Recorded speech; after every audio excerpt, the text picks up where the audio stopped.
మాజీ మంత్రి వైసీపీ కీలక నేత పెద్దిరెడ్డి రామచంద్రారెడ్డి ఇక ఎమ్మెల్యే పదవి కూడా కోల్పోయే ప్రమాదాల్లో పడ్డారు. ఎన్నికల అఫిడవిట్లో ఆయన చూపని ఆస్తులను లెక్కకట్టి పక్కా ఆధారాలతో బీసీవై పార్టీ అధినేత బోడే రామచంద్ర యాదవ్ హైకోర్టులో వేసిన పిటిషన్ విచారణ ఇప్పుడు కీలక దశలో ఉంది.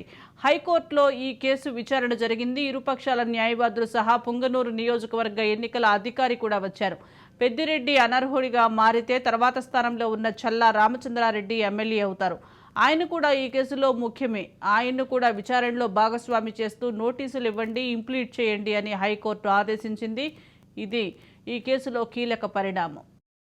మాజీ మంత్రి వైసీపీ కీలక నేత పెద్దిరెడ్డి రామచంద్రారెడ్డి ఇక ఎమ్మెల్యే పదవి కూడా కోల్పోయే ప్రమాదాలు పడ్డారా?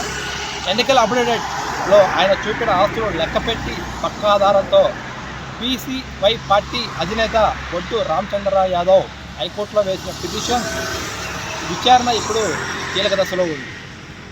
బుధవారం హైకోర్టులో ఈ కేసు విచారణ జరిగింది. ఇరుపక్షాల న్యాయవాదులు సహా పొంగనూరు నియోజకవర్గ ఎన్నికల అధికారి కూడా హైకోర్టుకు హాజరయ్యారు.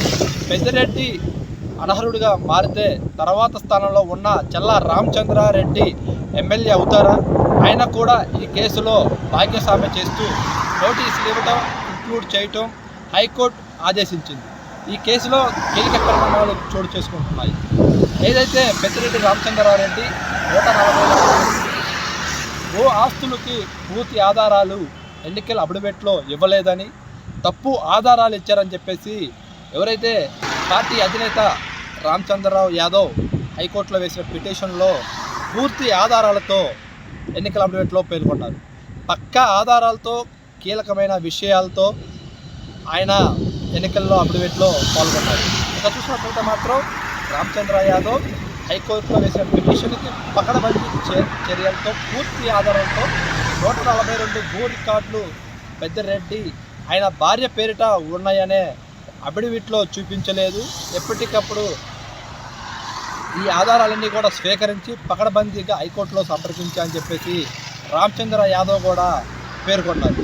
ఈయన గతంలో కూడా వ్యక్తిగతంగానే కాదు ఎన్నో ఆస్తులు, అక్రమ ఆస్తులు ఉన్నాయని చెప్పేసి కూడా రామచంద్ర యాదవ్ ఈ అఫిడవిట్లో పేర్కొని హైకోర్టులో వేశారు. ఈ పరిణామం కూడా కీలక దశలో చోటు చేసుకుంది.